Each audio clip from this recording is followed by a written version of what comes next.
Hey, welcome to another installment of the Elevate Generosity series. If you're new to the series, welcome. If you've seen one of the other segments that we've done, welcome back. My name is Greg Marsh with Elevate Group, and today we want to be talking about data. And data is critically important in today's church culture, church world, church economy, for us to not only have good data, but to pay attention to that data and to understand what to do with that data. So we're going to talk a little bit about data today.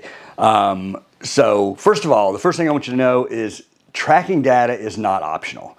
This is not something that, we can do it sometimes we don't, or we don't, it's not really that important. Tracking data is not optional, it is a necessity. And you've probably heard it said, you can't manage what you don't understand, and you can't understand what you don't measure. So in order to understand the data, we have to measure the data. And we need to use that data to make good decisions. So a question I get a lot of times is, should church leaders, pastors especially, have access to giving data? Should they know something about giving data? And I get this question a lot, and my answer is always pretty simple. Yes. Yes, they should. And so a lot of times I get pushback on that. There's a number of reasons that is. We don't have enough time to go into all those reasons today, but I will answer the question, why? Why should church leaders, especially pastors, have access to giving data at some level? So we have to keep in mind that every time someone's giving stops or decreases, there is a very good chance, a very high likelihood that this is a pastoral opportunity, almost always. And these pastoral opportunities, we're not aware of these if we're not paying attention to the data. So we will miss pastoral opportunities if we're not paying attention to the data. So it's very important to know when giving lapses, when giving stops, or when giving we see it begin to trend downward. It's very important. Statistically, we know that people's dollars, their money, will leave the church long before they leave the church themselves. Okay, you're going to see their money go out the door first, then usually they're going to follow sometime after that. But it's important for us to know that, like I said, these are pastoral opportunities. So there's really 5 different reasons that people might decrease or stop their giving. There's 5 different reasons, and all these are pastoral opportunities. And the first one is financial crisis. Some sort of financial crisis. I've had, a business has gone under. I lost a job. We had medical emergencies. We had problems, something with kids that cost large outlays of money, whatever. It's a financial crisis of some kind. And suddenly our ability to give, maybe not our desire, but our ability to give has changed. So financial crisis. The second one is a relational crisis. Maybe we're having marital trouble. Maybe there's a divorce in the works, or a separation, or we're in counseling, and all of a sudden my focus is not so much on giving, or maybe my ability to give has been impacted, but maybe my focus is just not on giving so much. That's kind of on a back burner. I'm trying to save a relationship of some kind. I'm in a relational crisis. The third one is a moral crisis. I've reached, because of my moral compass has gotten askew, and now I just don't care. Right? I just don't care. Giving is not important to me because I'm in a moral crisis of some kind. Right? Vision confusion is another reason, or misalignment. I heard pastors say something. I didn't fully understand it. I didn't think that's the direction we're going. The vision I had in my head and the vision I just heard him speak, right? Or that I'm kind of picking up on, those two don't line up.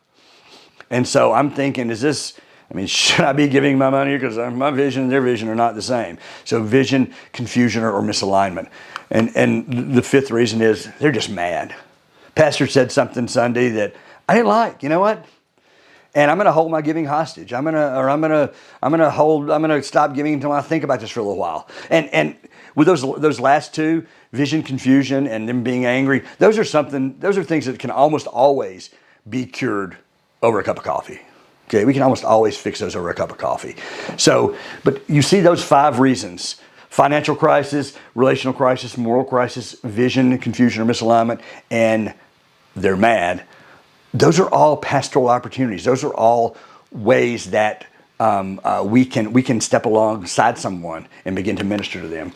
See, as I said, these are pastoral opportunities, and the goal of these interactions, this is sometimes is mistaken when people say, well, so we're watching people's laps giving so we can get them to start giving again. Well, the goal at that point does not become to reactivate the giver. Now, at some point we hope they do, for the good of the kingdom, for the good of their spiritual transformation, spiritual growth. We hope that their giving is reactivated. But our goal at that point is not to reactivate the giver. Instead, what we want to do is be their pastor.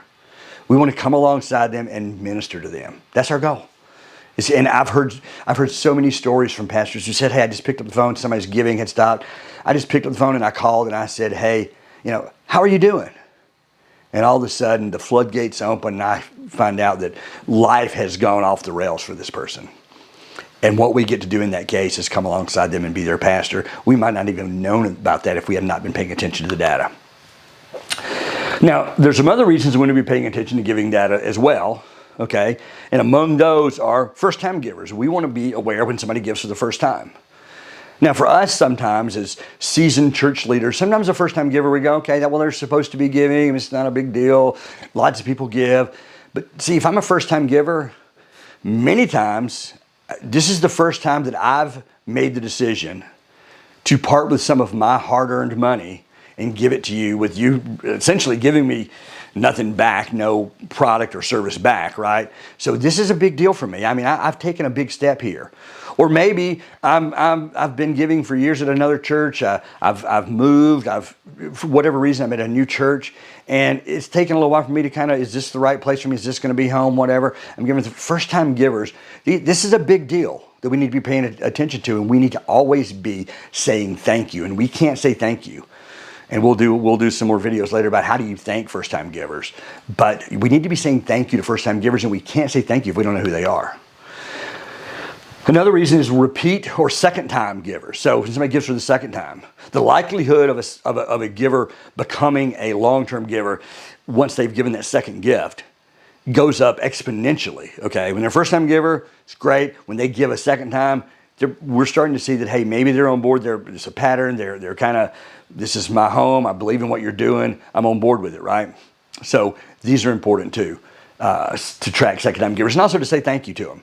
And it's also a time when we get these second-time givers that what we can say is we can provide opportunities for them to get plugged in other places. Hey, I noticed your giving has continued. You've been awesome. Thank you so much for that. Let me tell you about small groups, or let me tell you about opportunities to serve, whatever. We can begin to point them toward other ways to be involved in the church. Significant gifts. We want to be able to track significant gifts. Now, a lot of times when I say this, people go, what is a significant gift? Is that, $5,000, $10,000, $50,000? And the answer to that question is yes. It can be any of those. But what it really is, the bottom line is, it's when a gift is exceeds someone's normal giving pretty significantly. For other words, if you got somebody that has been giving $10 a week for the last year, and all of a sudden they write a $500 check, that's significant. Okay, that's significant. If you've got somebody that's been giving, $5,000 a week for the last year, and they drop a $50,000 check, that's significant, right? And we want to be able to not only thank those people, but find out what's going on behind that. I mean, some of the best stories I've ever heard come from a significant gift where we reached out and basically just asked this question. I'm curious about what God has been doing in your life that led you to make that gift. Would you be willing to share that story with us? And pastors, you don't even have to know, even if you don't know the dollar amount, you can still ask that question. You go, hey, our financial team let me know that you made a pretty significant gift last week. And I just wanted to know, I'm kind of curious, is God doing something in your life that led to that gift? And if so, would you be willing to share that with us? Because I would love for other people to know that, right? And you will get some of the best stories ever. I could tell lots of them now. For the sake of time, I won't. And it's not only about the data we're tracking. Keep in mind, data is not only about what we're tracking, it's also about what we're sharing with our people, with our congregation. A lot of churches, one of the most common things to do is to share weekly giving info in the church bulletin. Very common. Now, when I see that being done, what I say is no. Don't do that. And there's a reason. This is not like we don't want to be transparent, but when we are sharing weekly giving, giving versus budget on a weekly basis, we're doing it without context.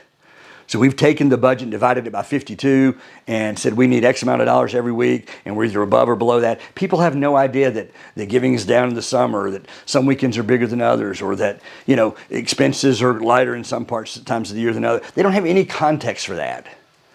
So it can create a sense that, hey, we're doing great.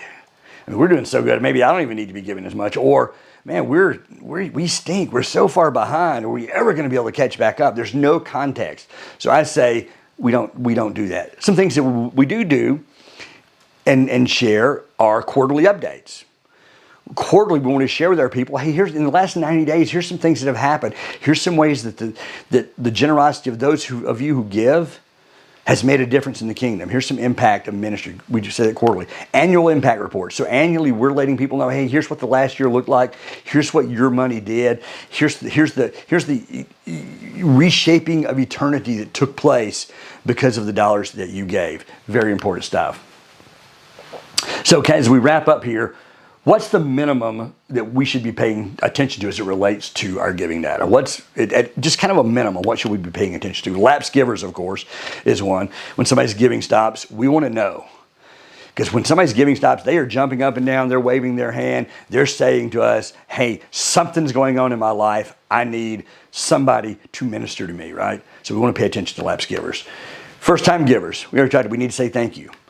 Second-time givers, this is an opportunity to begin to plug them in at a deeper level into the church. We want to pay attention to that.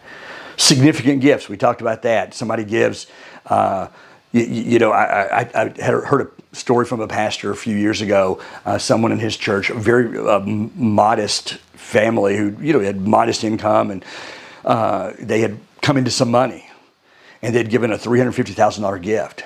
Pastor was not given access to data. He was not allowed to know things like this. They were there for about another year after they gave this gift, and then they moved. So they moved away. They left the church, went somewhere else. The pastor found out about this $350,000 gift after they were gone. And in our conversation, he said, Greg, I feel horrible because there's so many weeks that I went up to him, I shook their hand, I said good morning, I waved, I nodded, and I never said thank you. What must they have been thinking? That I didn't even say thank you for such a sacrificial gift, right? So we want to be able to say thank you for significant gifts. Weekly participation. And there's some ways we can do this. I'd love to reach out. I'll talk to you about how you can track weekly participation. But what I want to know is how many people were in the service, in our weekly services, and what percentage of those gave a gift, gave something, or are doing that on a regular basis. So, if sometimes we think our giving is good, but we look at our participation and we're at 35%. Well, that's not good, right? Sometimes we look at our giving and think maybe it's not as good, but we're at 70%, and so maybe we need to look at some other things that are going on, right? But weekly participation, knowing who's coming and who's participating in the funding of the ministry of the church is really important. So those are just some things to keep in mind in terms of data, something you might want to think about. I'd love for you to reach out if you want to talk more about this. We'd love to be of assistance to you there. Hey, thank you so much for watching, and look for other installments of the Elevate Generosity series. Thanks.